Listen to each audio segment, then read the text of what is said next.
안녕하십니까. 2025년 11월 2일 주일 낮예배를 시작하겠습니다.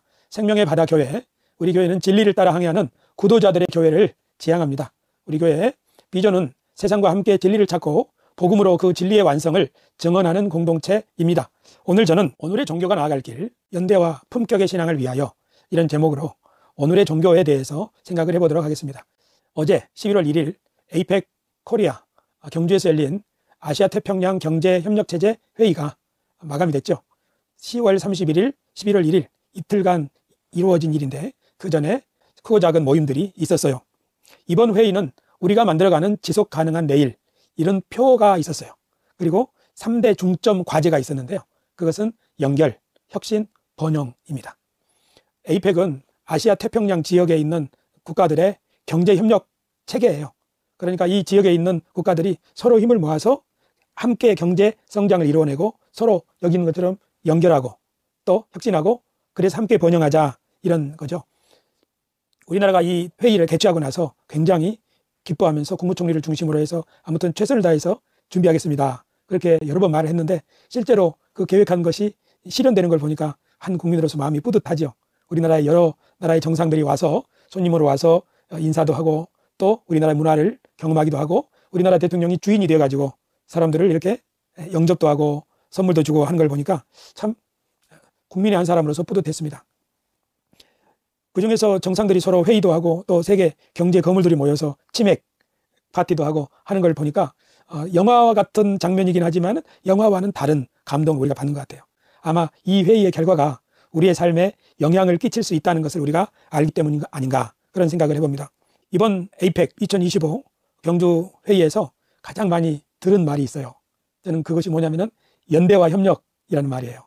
특별히 일본의 총리 다카이치 총리가 우리 대통령을 만나서 서로 인사말을 할 때 이렇게 말했어요. 한국은 일본의 매우 중요한 이웃이며 한일 관계의 중요성은 더욱 커지고 있습니다. 한일 관계를 미래지향적이고 안정적으로 발전시켜 나가고 싶습니다. 이 말에 대해서 이재명 대통령은 그건 제가 늘 하는 말이고 한 글자도 안 틀리는 것 같아요, 그렇게 화답하는 걸 봤습니다. 일본과 한국은 사실 오래된 관계죠.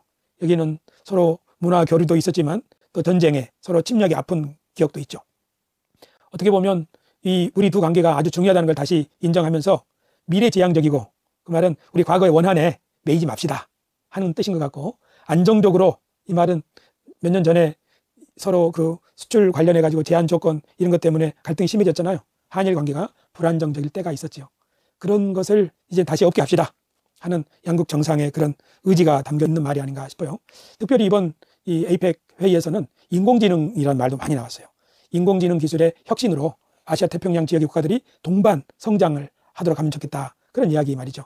특별히 엔비디아의 CEO 젠슨 황, 원래 이 사람 타이완 사람인데, 대만 사람인데, 그 GPU 26만 장을 한국의 기업과 정부에 이렇게 제공하겠다 하는 그런 깜짝 뉴스를 발표해가지고 우리 모두 다 놀랐죠. 이게 왜 깜짝 뉴스냐면 이재명 대통령이 그 대통령 선거에 나섰을 때 공약으로 임기 중에 GPU 5만 장을 확보하겠다, 그렇게 말했거든요. 우리가 봤듯이 상대방 후보들이 뭐라고 그랬어요? 그건 말도 안 되는 소리다 하고 공약을 찢어버리는 장면이 있었죠. 실현 불가능하다고 생각했던 건가 봐요, 그때는. 그런데 어때요? 이거 5배가 넘는 거 아니에요? 이런 것 때문에 AI의 그 추격국가, 아시아 태평양에서는 선도국가를 지향하는 우리나라에게서는 굉장히 큰 소식이죠. 젠슨 황이 말했어요. 한국이 세계 AI 중심지가 될 것이다. 아시아 태평양 AI 허브 국가가 될 것이라고 그렇게 말했던 거죠. 이런 회의를 이렇게 가까이서 지켜보느라면 아무리 세상이 살기 힘들어도 사람이 머리를 맞대면 이 어려움들을 능히 극복해낼 수 있겠다, 그런 희망이 생기는 것도 사실이에요. 그래서 저는 우리 인류, 현생 인류를 호모 사피엔스라고 하거든요. 현생 인류가 고대로부터 많은 그 인류들이 있었지만 현생 인류가 살아남게 된 것은 어쩌면 서로 이렇게 머리를 맞대고 그래서 빙하기도 건너오고 이렇게 위기를 극복했기 때문 아닐까, 그런 생각을 해보는 거예요. 이번에 아시아 에이펙 회의도 이렇게 이 지역에 있는 나라들이 이렇게 머리를 맞대고 문제를 풀어보자, 서로 연대하고 협력하자, 그런 노력이라고 볼 때 지금 우리가 당면하는 과제를 해결하고 어쩌면 더 큰 먹거리, 경제를 이렇게 확보할 수 있는 그런 호모 사피엔스의 연대와 협력의 지혜를 이어가는 것이라고도 볼 수 있는 거죠. 그래서 저는 오늘 종교는 어떤가, 이렇게 지도자들이 머리를 맞대고 이렇게 연대하는데 오늘의 종교는 어디로 나가야 될 것이냐, 그래서 종교도 연대와 품격 있는 신앙을 갖춰야 되지 않겠나, 그런 생각을 해보는 거예요. 사실 오늘 설교의 핵심은 뭔가 하면 이 세상에 종교들이 많잖아요. 그중에 우리는 기독교 신앙을 가지고 있잖아요. 어떻게 보면 이 세상에 여러 나라들이 있는 거예요. 서로 달라요. 그런데 경쟁하고도 있죠. 하지만 연대하면서 함께 살 길을 모색하는 그 지혜를 지금 펼쳐나가고 있잖아요. 종교도 그래야 되지 않을까 하는 거예요. 어떻게 하면 종교도 서로 함께 더불어 살아가는 일에 협력할 수 있겠는가? 그 일의 장애물은 뭘까? 이런 문제를 한번 생각해 보려는 거예요. 세계는 정말 종교가 많죠. 2024년 작년 통계를 보니까 세계 인구 중에 30%가 기독교인이래요. 여기는 물론 개신교인, 천주교인 합친 거예요. 또 그뿐만 아니라 종교회, 동방종교회, 영국에서 성공회, 기독교회는 사실 4개의 커다란 그룹이 있는 거죠. 천주교, 가톨릭, 개신교, 프로테스탄트, 정교회, 오르소독스, 그죠? 그리고 에피스코팔, 영국에서 성공회. 이것이 주요한 기독교 4개인데 세계 기독교 인구는 30%, 그리고 한참 성장하고 있는 무슬림이 23%, 힌두교인 15%, 무종교인 11%, 불교가 7% 이렇게 됐대요. 이거 다 합치면 한 90%가 되는 것 같아요. 그러니까 세계인들은 거의 대부분이 90%가 종교를 가지고 있는 거예요. 여기 무종교인이 11% 되는 거죠. 이건 대략적인 통계라고 볼 수 있어요. 하지만 2019년도 한국의 통계는 좀 달라요. 한국의 기독교인은 20%, 불교인 17%, 천주교인 11%, 저기 위에 나오는 기독교인은 사실 개신교인이라고 해야 되겠네요. 그죠? 무종교인이 50%가 넘어요. 아마 가장 최근에 발표에 하면 57% 된다고 그래요. 그리고 특히 30대 청년들에서 무종교인의 그 증가세가 아주 가파르게 드러나고 있다고 그래요. 그러니까 우리나라의 경우에는 종교에 속하지 않는 사람들이 점점 늘어나고 있다는 거죠. 하지만 사람이 종교를 쉽게 버리기는 어려울 것이다. 저는 그런 생각을 해봐요. 왜냐하면 종교의 영향력이 크기 때문에 그래요.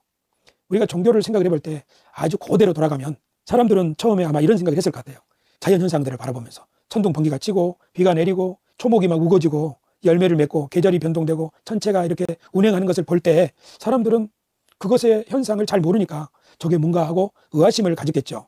그래서 나름대로 상상을 하면서 아마 이 모든 것들을 움직이는 어떤 큰 존재, 신비한 존재가 있지 않겠나 그런 생각을 하면서 그런 데 대한 경외감, 그런 것을 가지면서 그 경외감을 이렇게 그림으로 그리거나 글로 또는 이야기로 또는 지혜로 이렇게 담아서 사람들이 함께 공유하면서 그것을 종교 전통으로 계속 전수했을 것이다. 이렇게 우리는 종교의 시작을 생각해 볼 수 있어요. 그렇게 하면서 어쩌면 그 한 부족이 한 마음으로 뭉치기도 하고 또 공동으로 해결해 나갈 일을 위해서 그 종교의 이야기, 종교의 예전, 제의 그런 것들을 통해서 나라가 이렇게 운영되기도 했을 것 같아요. 또 어쩌면 이 종교는 각 사람들이 그 어떤 신령한 신성한 힘, 존재 그것을 의지하면서 자신의 두려움, 연약함 또는 죽음의 공포 이런 것들을 극복해 오는 그런 도구 또는 수단이었을 수도 있고요. 그렇게 하면서 종교는 인류와 함께 오랫동안 온 거예요. 그러니까 내가 어디 종교에 소속되지 않았을지라도 사실 사람 안에 있는 이 신성한 존재,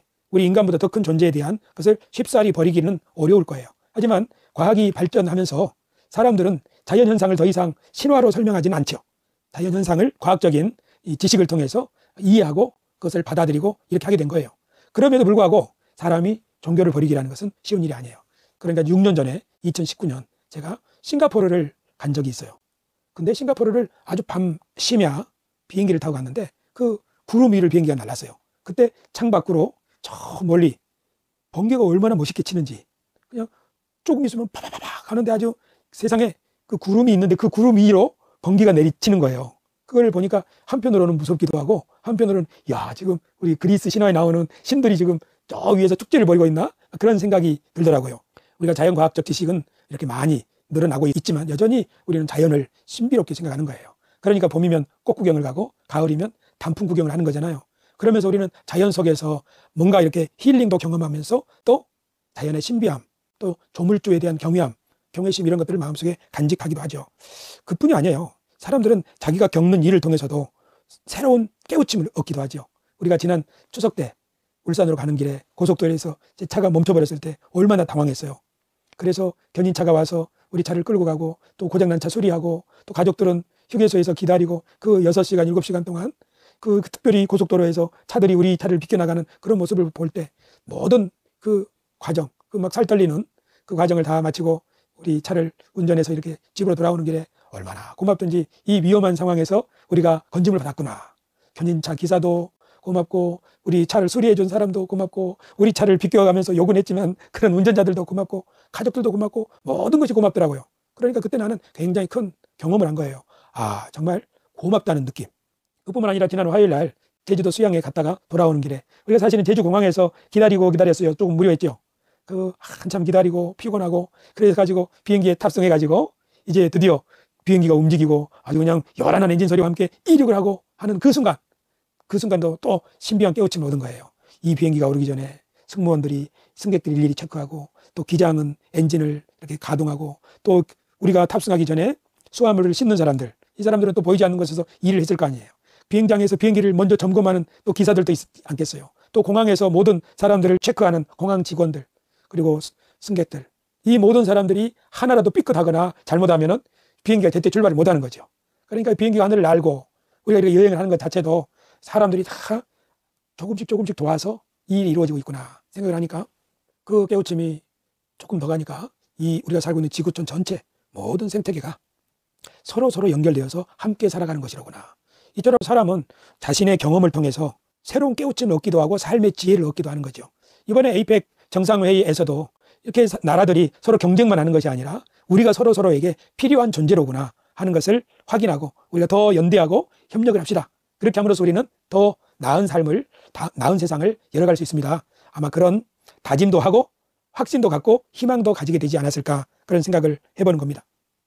이처럼 인간은, 호모사피엔스는 위기 앞에서 서로 연대도 하지만 어떤 경우에는 자기 자신을 지키기 위해서 아주 공익을 해치는 극단적인 주장을 하는 수도 있어요. 사람은 그런 존재예요. 예를 들면 과학 지식이 이렇게 증가하면서 사람은 오만해져서 자기가 모든 것을 이성적으로 판단할 수 있고 해명할 수 있다 하는 생각 때문에 그것이 지나치면 전통적으로 내려온 종교나 경전의 지혜, 이런 것들을 어리석은 것이라고 이렇게 무시해버릴 수도 있는 것이 인간인 거예요. 그런 일이 시작된 지점을 계몽주의 시대라고 사람들은 이야기를 해요. 계몽이라고 하는 것은 이번에 우리 헌재에서 변호사 한 사람이 저는 계몽되었습니다, 그런 얘기 했잖아요. 계몽할 때 이 계자는 계시로 갈 때 열어주다, 계예요. 이 몽자는 꿈이에요. 그러니까 꿈꾸고 있는 어둠 가운데 있는 캄캄한 가운데 있는 사람에게 빛을 비추어서 새 시대를 열어준다 하는 말이에요. 그게 이제 과학기술이 발전하고 또 철학이 발전하고 인간의 이성을 굉장히 크게 사람들이 중요하게 생각하면서 일어난 사태이죠. 그렇게 하면서 사람들은 점점 종교에 대해서 부정적으로, 비판적으로 생각하기 시작한 거예요. 하지만 그런 가운데에서도 어떤 사람들은, 예를 들면 진화론 이렇게 대두될 때 어떤 사람들은 진화론, 저런 것은 우리 종교를 해롭게 하는 것이다 하고 배척해버린 사람들도 있지만, 또 어떤 종교인들은 우리가 가지고 있는 경전, 이야기, 그게 의미가 뭘까? 마치 옛날에 신화로 자연현상을 이해하려고 했지만 과학적인 발견을 통해서 자연에 대해서 더 새롭게 이해하지 않습니까? 마찬가지로 성경에 있는 이야기들도 과학기술과 과학지식과 이렇게 비교를 하면서 성경이 어떤 이야기를 하려고 하는가 하는 창조 이야기가 본질이 뭔가 하는 것을 사람들은 이해하기 시작을 했죠. 그러면서 계몽주의가 사실은 종교를 위축시켰다고 생각할 수도 있지만, 계몽주의의 발흥을 통해서 종교인들은 종교의 본질을 더 깊이 깨달을 수도 있었던 거예요. 그래서 이런 결론에 도달하기도 합니다. 즉, 종교의 본질이란 현생으로부터 내세로의 도피가 아니라 현세에서 신성한 존재와의 관계를 통해서 자신과 세상을 변혁하는 것이로구나. 이런 변화 말이에요. 내가 변화되고 세상이 변화되는 것이 종교의 본질이로구나. 그러니까 종교란 단지 죽은 후에 내세에 어떻게 잘 들어갈 것이냐, 확보할 것이냐, 또는 어떻게 복을 받을 것이냐, 병을 고침받을 것이냐, 두려움을 없앨 것이냐, 그런 차원만이 있는 것이 아니고 그런 것이 없는 것은 아니에요. 그렇죠. 종교를 통해서 우리는 죽음을 새롭게 이해하잖아요. 종교를 통해서 우리가 위험 앞에서 신께, 여기 나오는 신성한 존재에게 의탁하면서 그것을 극복해낼 수 있지 않아요? 하지만 더 깊이 들어가 보면 결국은 우리의 변화, 여기 비아 돌로로사, 고난의 길이란 말인데요, 결국 종교의 본질이라는 것이 고난에 동참함으로 그 고난을 통해서 자기를 부인하고 자기 욕심을 내려놓고, 그렇게 해서 내가 더 큰 나로, 더 새로운 나로 변화를 경험하고 새롭게 되어 사람들과 연대와 협력을 이루어내서 우리 인간의 어려움을, 위기를 극복해내고 생명으로 충만한 세상을 만드는 일에 기여하는 것, 그것이 종교가 아니냐 하는 것을 깨닫는 거죠. 종교의 본질이 과학의 계몽주의의 발흥을 통해서 종교의 본질이 더 드러난다고도 볼 수 있어요. 그러니까 앞으로 세상이 어떤 AI의 예를 들면 폭발적인 발전이 일어나고, 심지어 인간이 인간을 만드는 일, 유전자 기술을 통해서, 유전학을 통해서 말이에요, 또는 외계인이 드러나가지고 새로운 존재가 드러난다고 할지라도, 그 어떤 과학이나 지식이나 이 세상에 그런 도전이 있다 할지라도 종교는 그 본질에 있어서 더 깊어지고 더 넓어질 수가 있다. 나는 이런 계몽주의 안에서의 종교의 본질이 새로워지는 이런 깨우침을 통해서 그런 생각을 해보는 거예요. 이번 수양회 때 우리가 제주도 한림읍에 있는 천주교 순례동산인 세미운총회 동산을 방문했지요. 거기에는 성경의 여러 장면들이 상으로 대작되어 가지고 전시되어 있는데 각 코스마다 거기에 머무르면서 묵상하도록 벤치가 놓여 있었죠. 특별히 그 모든 코스에 가장 많이 나온 것은 예수님이 고난받는 장면이죠. 말 그대로 이 세미운총회 동산은 비아 돌로로사, 예수님의 고난을 묵상하자 하는 그런 코스라고 볼 수 있어요. 우리들은 신나게 사진을 찍었지만 이 동산을 만든 사람들은 이 여정을 돌면서 기독교의 본질, 예수님의 고난, 그것이 어떤 의미인지를 묵상하라는 취지였던 것 같아요. 이처럼 모든 종교는, 우리 기독교의 종교의 본질이 십자가의 길인 것처럼 모든 종교는 그 종교의 핵심 본질이 있는 거예요. 예를 들면 기독교가 십자가의 길, 즉 예수님처럼 자기를 부인하고 그렇게 해서 예수님처럼 부활하는 그것이 십자가의 길이라면, 이슬람은 지하드가 있어요.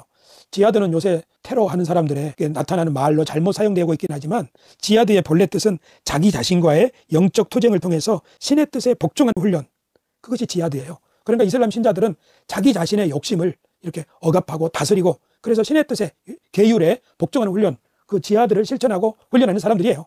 유대교에도 욤키푸르, 속죄의 날이 있는데 그때에는 하나님 앞에 자기 죄를 자복하고 그리고 회개를 실천하는 거예요. 그래서 선행을 실천하는 날, 구제하고 돕는 날, 그런 날이 속죄의 날인 거죠. 그러니까 유대교도, 우리가 기독교인들은 유대교를 예수님을 십자가에 못 박아 죽인 사람들이라고 폄하하는 경향이 있지만, 사실은 유대교도 구약성경의 본질은 그런 거란 거예요. 즉 뭐예요? 속죄와 회개. 그렇게 해서 어떻게 되는 거예요? 결국 새 사람이 되는 거겠죠. 우리가 불교는 특별히 고행과 열반에 이르는 그런 수행의 종교라는 것을 우리는 알 수 있어요. 그래서 결론, 모든 종교의 공통적인 목표는 뭐냐? 같이 한번 읽읍시다.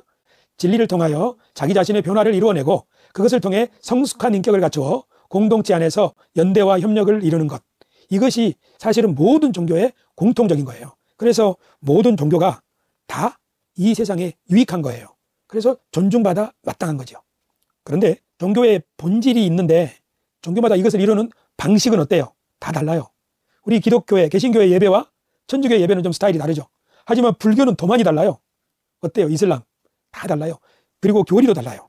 종교가 공통의 목표가 있기 때문에 본질에 있어서는 유사한 측면이 있다고요. 그러니까 그 본질에 충실하면 신앙이 깊어지고 다른 사람에 대해서도 더 포용적이 될 수 있지만, 본질이 아니라 외형, 예를 들면 우리는 이렇게 기도하는데 너희는 왜 이렇게 기도해? 아주 극단적인 예로 말이에요. 그 종교의 외적인 모습을 가지고 그것을 절대화하게 되면 어때요? 종교의 본질을 실행하고 또 실천하는데 오히려 더 방해가 되는 거죠. 사람이 신앙의 관점에서 보면 신앙이 어리면 어릴수록 외적인 것을 중요하게 여기는 경향이 있다는 걸 알 수 있죠. 사실 우리도 신앙이 어렸을 때는 사찰에 가는 거, 또 그런 대웅전 앞에 서면 굉장히 불편하다는 느낌을 가지게 되는 것이 우리와 다른 외적인 종교의 형태 때문에 그런 거거든요. 하지만 종교의 깊이, 본질로 들어가면 그런 것들을 능히 포용하고 수용할 수가 있게 되는 것이죠. 종교는 다양하다. 하지만 그 본질에 있어서 공통되는 점들이 많다 하는 거죠. 최근에 읽고 있는 마커스 보그의 책에는 이런 이야기가 있어요. 이와 관련해서 세계가 더 풍성한 이유는 각 나라의 문화와 전통이 독특하기 때문입니다. 독특하다는 말은 서로 다 다르다는 뜻이죠. 종교가 경전이나 교리 같은 외적인 것을 절대화하면 근본주의자들이 되고, 그렇게 되면 종교적 배타주의는 피할 수 없게 됩니다. 종교가 다른 종교를 개종시키는 것을 목적으로 하면 진정성 있는 대화는 불가능하며 갈등만을 낳게 될 것입니다. 이것은 사실 굉장히 중요한 주제이고 문제이기도 해요. WCC에 대해서 반대하는 사람들 들어봤어요? WCC에 반대하는 사람들의 여러 가지 이유가 있는데 그 중에 한 가지가 뭐냐면은 요거예요. 개종전도 말이에요. 그러니까 불자, 무슬림들, 그 사람들 예수 믿게 해서 구원받게 될 것 아니냐. 이것이 우리 개신교 신자들이 가지고 있는 많은 주의한 생각 중에 하나죠. 그런데 그 전도를 못하게 한다고? 이 말이에요. 근데 이 말을 잘 보면 종교가 다른 종교를 개종시키는 것을 목적으로 하면, 그러니까 종교의 근본 목적을 타 종교인들을 개종시키는 데다 둔다면 어떻게 대화가 가능하겠냐. 그거는 결국 갈등만을 낳게 될 따름이다 하는 거예요. 그래서 WCC 같은 운동은 뭘 하자는 거예요? 종교의 본질에 더 역점을 두자 하자는 거죠. 그것을 이해하지 못하는 사람들은 WCC가 종교다원주의자라든지 이단이라든지 기독교를 망치고 있다든지 그런 이야기를 쏟아내고 있는 거죠. 종교가 이런 서로 상호 대화의 길로 나가지 못한다면, 상호 이해와 대화의 길로 나가지 못한다면 2001년에 있던 9.11 테러, 그런 것을 또다시 겪게 될 수도 있다는 것을 우리는 기억해야 합니다. 마커스 보그의 이 말을 이해하겠어요? 세계가 다양한 문화, 언어, 전통 이런 것이 있기 때문에 세계가 풍성하지 않냐. 우리나라 언어도 문화도 독특하고, 그렇죠? 그런 걸 인정하고 그런 것이 함께 꼽힐 때 세계가 더 풍성해지는 것 아니냐. 사실은 종교도 그렇다는 거예요. 종교도 각 종교의 특성이 잘 살아나서 꽃피우게 될 때 이 지구촌이 더 상생하게 될 것 아니냐. 이번에 있던 에이펙 나라들도 사실 다 다르잖아요. 그런데 그 나라들 정상이 서로 이해하려고 하고 서로 존중하려고 하고 서로 연대하려고 하고 하니까 어때요? 새로운 일들을 모색해 나갈 수가 있는 거잖아요. 그러면 이익을 위해서 그렇게 연합하는 사람들이 우리 현재 지도자들이라면, 진리의 본질을 탐구하는 사람들이라면 얼마나 더 많이 더 잘 연대해야겠어요. 그렇죠? 그러니까 우리는 지금 다종교 시대에 살고 있는데, 이 다종교 시대에서 종교들이 많이 있다고 하는 차원만이 아니라 그 종교들이 근본 정신에 있어서 공통의 것을 추구한다, 종교다원주의를 인정을 해야만 하는 때가 되었다고 우리는 볼 수 있는 거죠. 종교다원주의라는 말을 우리나라에서 쓰면 우리나라 개신교 신자들 중에는 아주 거부감을 가진 사람들이 많이 있어요. 하지만 이 종교다원주의 또는 토착화 신학과 관련해서 선구자적인 인물이 변선한 박사예요. 감리교 신학대학장인 변선한 박사는 사실 1992년도에 종교재판을 받아서 여 가까운 금난교회에서 열린 종교재판에서 말하자면 출교 처분이 됐어요. 종교재판의 여러 형벌 중에서 최고의 형벌이 뭐냐면 출교 처분인 거예요. 그런데 종교재판이란 말 생소하죠. 종교재판은 서양에서 있었어요. 서양에 1633년에 갈릴레오 종교재판이 있었어요. 그래도 지구는 돈다, 이 말 한 사람 말이에요. 갈릴레오 종교재판은 사실 그 종교적 교리, 권위를 가지고 과학적 발견을 억압하는 거죠. 과학적 진리를 종교적 권위가 억압해버린 사건이에요. 갈릴레오 재판. 그런데 그 일이 있고 나서 359년 후에 교황청은 과거에 있었던 잘못을 회개했습니다. 우리나라 종교재판이 있었던 1992년 바로 그 해의 말이에요. 1992년에 로마 교황청은 갈릴레오 종교재판을 잘못했다고 하는 사과문을 발표했는데, 바로 그 해에 금난교회에서는 변선한 박사를 출교 처분하는 종교재판이 있었다고요. 이것은 비극이에요. 지금 우리나라가 소수자의 인권을 보호하기 위한 차별금지법을 제정하려고 하는데 개신교회가 막 일어나서 반대하잖아요. 이 종교재판의 어두운 그림자라고 볼 수 있는 거예요. 마틴 루터가 종교개혁하던 500년 전에 로마 가톨릭은 경직된 조직이었어요. 그리고 마틴 루터를 비롯한 종교개혁자들은 참신한 생각을 가지고 새순이 되었었죠. 그런데 500년이 지난 지금 극적으로 이 1992년의 사건만 보더라도 로마 가톨릭은 종교재판을 반성하잖아요. 그런데 우리 개신교회는 그래도 가장 진보적인 교단이라고 하는 감리교회가 이런 학자를 출교 처분하는 종교재판을 열었으니 우리 개신교회의 비극이요, 극복해야 될 과제입니다. 이분은 순교자요, 선구자라고 말할 수 있습니다. 다른 종교가, 예를 들면 불교와 이슬람교와 힌두교와 이런 다른 종교가 우리 기독교와 매우 유사하다, 비슷한 점이 많다, 근본 정신에 있어서 똑같은 것을 추구한다, 이런 말을 종교다원주의라고 하는데, 이런 것에 대해서 마커스 보그는 이런 말을 했어요. 볼까요? 기독교와 다른 종교들이 유사하다는 것을 알게 되면 기독교회의 신앙을 더욱 신뢰하게 됩니다. 마커스 보그의 말이에요. 아, 그렇지, 우리 기독교회도 이런 것을 가장 중요하게 생각하지, 그렇게 생각한다는 거죠. 위협을 느끼는 것이 아닙니다. 이렇게 종교 간의 유사성은 우리가 축하해야 할 일이지 경고로 받아들일 일이 아닙니다. 그러니까 우리 기독교회만, 우리만 특별하게 이런 게 있다고 하고 그런 것을 강조하기보다는, 그렇죠? 종교 간의 유사성을 발견하고 인정하고 또 그것을 우리가 축하하는 것이 훨씬 중요하다. 우리 기독교인들이 우리 기독교에만 유일하게 이것이 있다, 즉 오직 예수다라고 하는 성경 구절을 뭐라고 말하는 거예요? 기독교만 유일하다라고 주장을 할 때 인용하는 성경 구절이 바로 요한복음 14장 6절이죠. 그게 뭐예요? 내가 곧 길이요 진리요 생명이니 나로 말미암지 않고는 아버지께로 올 자가 없느니라. 마커스 보그는 이 구절을 이렇게 설명했어요.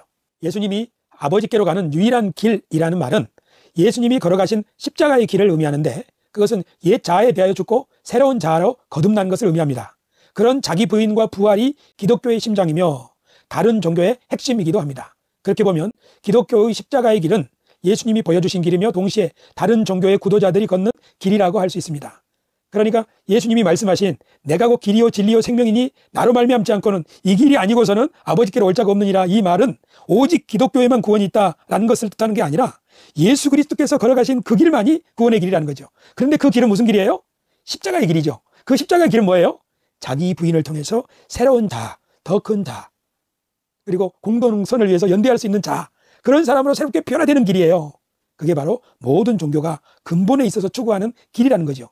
그러니까 이 구절을 가지고 오직 예수님을 믿어야만 구원을 받는다라고 주장하는 것은 이 예수님의 말씀의 본래 뜻과는 맞지 않는다라는 이야기를 하는 거예요. 저는 이 부분을 준비할 때 일본 총리에 대해서 이재명 대통령이 한 말, 다카이치 총리께서 하신 그 말씀에 대해 저도 전적으로 공감할 뿐만 아니라 이 말씀이 제가 평소에 하던 이야기와 똑같다는 말씀을 드립니다. 놀랍게도 글자 하나 다르지 않습니다.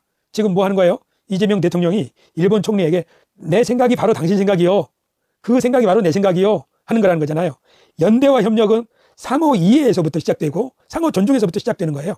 사실 종교 간의 이런 상호 이해와 대화, 이것이 여기에서부터 시작된다는 거죠. 한스 퀼의 주장이기도 하고요.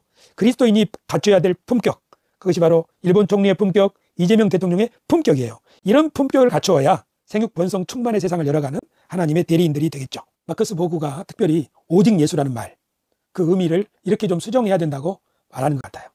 우리 기독교는 오직 예수 말 많이 하잖아요. 마커스 보그의 글을 읽어서 내가 이해한 언어로 좀 풀어서 쓴 거예요. 오직 예수라는 말은 헌신의 언어입니다. 신앙 고백의 언어란 말이에요. 그것은 감사와 사랑의 언어입니다. 우리가 누구가 정말 고마울 때 난 너뿐이야, 정말 너밖에 없어, 그런 말이라는 거예요. 헌신의 시와 마음의 과장법은 마음속에 있는 진실을 표현하는 방법입니다. 하지만 그것은 교리가 되어서는 안 됩니다. 우리는 예수님을 향한 사랑의 노래를 한없이 부를 수 있습니다. 그렇다고 우리가 다른 종교를 평가절하하면서 그렇게 할 필요는 없습니다. 이해되죠? 우리의 오직 예수는 우리가 정말 외쳐 부를 수 있고 그래야 되죠. 왜냐하면 그분이 너무나 고맙고 감사하기 때문에, 너무나 존귀하기 때문에. 하지만 그것을 가지고 교리를 만들어버리면 안 된다는 거죠. 즉 다른 곳에는 일절 없어, 이런 식으로 말이에요. 그런데 조금 더 쉽게 이런 말도 쓸 수 있어요.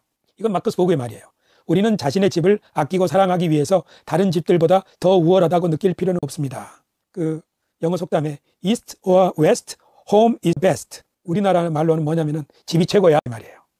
우리가 집이 최고야 이렇게 말을 할 때 그 집이 우리가 가장 아끼고 사랑하고 우리에게 포근하다는 뜻이잖아요. 그렇다고 해서 그 집이, 예를 들면 우리 집이 강남에 있는 60평짜리 아파트보다 더 우월하다는 뜻은 아니잖아요. 우리 기독교인들이 오직 예수를 고백할 때 이런 의미를 가질 필요가 있다 하는 거예요. 하지만 마커스 보그는 마지막에 이런 이야기를 하는 거예요. 자, 그렇다면 종교가 서로 그렇게 공통점이 많고 지향하는 부분이 그렇게 일치한다면 그러면 모든 종교가 다 똑같은 거 아니야? 마커스 보그는 그렇지 않다고 말해요. 모든 종교는 다 똑같다. 그 말은 사실 너무 단순화시켜버린 것이다. 종교는 공통 부분이 많지만 그 종교에 특별한 독특한 부분이 있기 때문에 우리가 진짜 종교의 맛을 알려면 그 종교에 가담해서 그 종교의 깊은 맛을 맛볼 필요가 있다라고 하면서 자기는 기독교인인 이유, 종교를 다 인정하면서도 내가 기독교인 이유는 어렸을 때부터 배워온 이야기, 예배, 기도, 그 속에서 나는 그 신적인 신령한 존재를 깊이 만나고 그 속에서 내 자신을 극복해내는 그런 변화를 경험할 수 있기 때문이라고 말하는데요. 그래서 종교는 다 같은 것이다, 여기도 조금 저기도 조금, 이렇게 다니는 사람에 대해서 이런 말을 하는 거예요. 만약에 당신이 찾는 것이 물이라면 한 우물을 18m 깊이로 파는 것이 좋습니다. 10개 우물을 3m씩 파는 것은 지혜로운 방법이 아닙니다. 뭐예요? 여기도 조금 저기도 조금, 이렇게 하면은 진짜 맛을 보지 못하는 거죠. 종교로부터 누리게 되는 생수, 그런 것을 느낄 수가 없다는 거죠. 이 말은 각 종교인은 또는 각 사람은 종교를 부인하지 말고 자기 종교에 충실해서 그 종교의 근본 정신에 깊이 그 생수를 마시게 된다면, 그러면 그 종교를 통해서 상호 이해도 하게 되고 그리고 인류의 번영을 위한 연대와 협력의 길에 나설 수 있지 않겠나 생각하는 거죠. 저는 오늘 이번 주에 있었던 에이펙 회의를 지켜보면서 또 마커스 보그의 책 기독교의 심장 마지막 챕터를 읽으면서 이 두 상황을 연결해서 이렇게 우리 정상들이 연대와 협력을 위해 이렇게 나아가는 모습이야말로 사실은 우리 종교가 해야 될 일이 아닐까. 종교가 원래부터 위기와 문제를 극복하기 위한 호모 사피엔스들의 그런 지혜의 집적체 전통이라면, 그러니까 다른 동물에는 이런 게 없잖아요. 호모 사피엔스가 생존할 수 있었던 것은 이렇게 종교를 통하여 자신의 욕심을 버리고 그리고 서로 연대하고 협력하는 지혜를, 그 지혜의 전통을 종교 속에 이어져 왔다고 한다면 지금이야말로 우리 종교가 그렇게 해야 되지 않겠나. 그것이 품격을 갖춘 그리스도인, 품격을 갖춘 종교인의 태도가 될 것이다. 지금 우리 인류는 다시 한번 힘을 모아야 될 그 새로운 빙하기, 새로운 기후위기 앞에 서 있는 거예요. 그렇죠? 그래서 저는 오늘 이 설교를 통해서 오늘의 종교가 나아갈 길, 연대와 품격의 신앙을 위하여 이런 주제로 설교를 했습니다. 우리 생명의 바다 교회 그리고 한국의 우리 개신교회가 이 메시지를 통해서 이런 정신을 함께 공유해 나갔으면 좋겠습니다. 기도하겠습니다. 하나님 아버지 감사를 드립니다. 우리나라에서 에이펙 2025 코리아 대회가 성황리에 그리고 성공리에 이루어지게 해주셔서 감사합니다. 이번 회의를 통하여 각 정상들이 보여준 상호 신뢰와 연대와 협력의 태도, 그것이 실제적으로 열매를 맺게 해주시고 이 모든 일에 대한민국이 주도적인 역할을 할 수 있는 나라가 되게 하여 주옵소서. 이런 흐름 속에서 우리 기독교회 그리고 이 나라의 종교인들이 그 종교의 본질을 이해하고 더 충실하고 상호 이해하고 협력하는 아름다운 연대가 이루어져 종교의 본질적인 기능을 잘 펼쳐나갈 수 있도록 우리에게 은혜를 허락하여 주옵소서. 그래서 과학 문명의 발달이 인간을 파멸로 이끌지 아니하도록 그 빛을 바르게 비추어 줄 수 있는 종교가 되게 하여 주시옵고, 그뿐만 아니라 다른 구도자들과 그들의 수고와 그들의 진리를 인정하고 존중하면서 우리 각자의 독특한 진리, 구도, 실천, 연대의 길들을 함께 모색할 수 있는 품격 있는 그리스도인들이 될 수 있도록 우리를 도와주옵소서. 대한민국의 하나님의 은혜와 생명 충만의 역사가 교회들을 통하여 더욱 왕성해지게 하여 주옵소서. 우리 주 예수님의 이름으로 기도드리옵나이다. 아멘.